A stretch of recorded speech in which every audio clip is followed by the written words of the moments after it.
The Death of the Dauphin by Alphonse Daudet.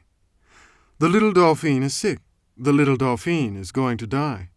In all the churches of the realm, the Blessed Sacrament is exposed night and day, and tall candles are burning for the recovery of the royal child. The streets in the old residence are sad and silent, the bells no longer ring, and carriages go at a foot pace. About the palace, the curious citizens watch through the iron grills, the porters with gilt paunches talking in the courtyards with an air of importance. The whole chateau is in commotion. Chamberlains, majordomos, run hastily up and down the marble staircases. The galleries are full of pages and courtiers in silk garments, who go from group to group, asking news in undertones. On the broad steps, weeping maids of honor greet one another with low curtsies, wiping their eyes with pretty embroidered handkerchiefs. In the orangery there is a great assemblage of long-robed doctors. Through the windows they can be seen flourishing their long black sleeves and bending majestically their hammer-like wigs. The little Dauphin's governor and equerry walk back and forth before the door, awaiting the decision of the faculty. Scullions pass them by without saluting them.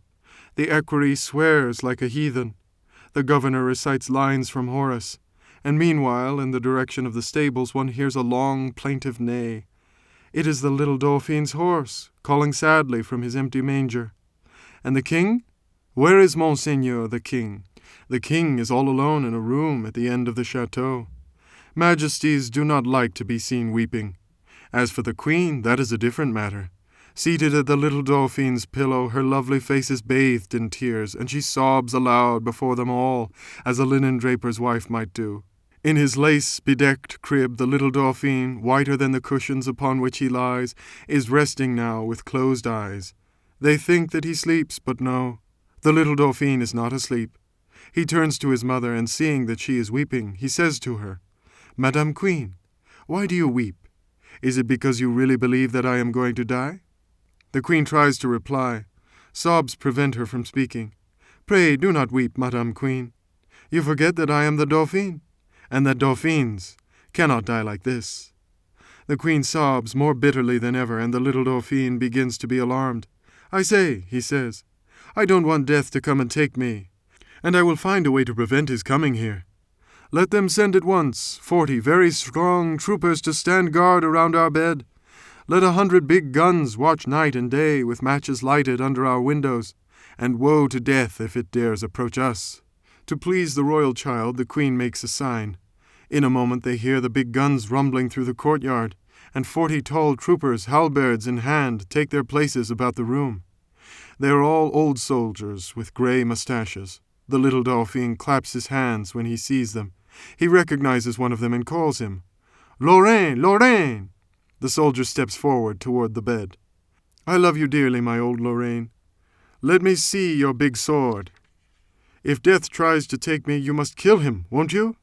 "Yes, Monseigneur," Lorraine replies, and 2 great tears roll down his bronzed cheeks. At that moment the chaplain approaches the little Dauphin and talks with him for a long time in a low voice, showing him the crucifix. The little Dauphin listens with an expression of great surprise, then, abruptly interrupting him, he says, "I understand what you say, Monsieur l'Abbé. But tell me, couldn't my little friend Beppo die in my place if I gave him a lot of money?" The chaplain continues to speak in a low voice, and the little Dauphin's expression becomes more and more astonished. When the chaplain has finished, the little Dauphin replies with a deep sigh, "All this that you tell me is very sad, Monsieur l'Abbé. But one thing consoles me, and that is that up yonder, in the paradise of the stars, I shall still be the Dauphin. I know that the good Lord is my cousin, and that he cannot fail to treat me according to my rank." Then he adds, turning to his mother, "Let them bring me my richest clothes, my doublet of white ermine, and my velvet slippers. I wish to make myself handsome for the angels, and to enter paradise in the costume of a Dauphin." A third time the chaplain leans toward the little Dauphin and talks to him for a long time in a low voice. In the midst of his harangue, the royal child angrily interrupts. "Why, then, to be Dauphin is to be nothing at all." And refusing to listen to anything more, the little Dauphin turns toward the wall and weeps bitterly.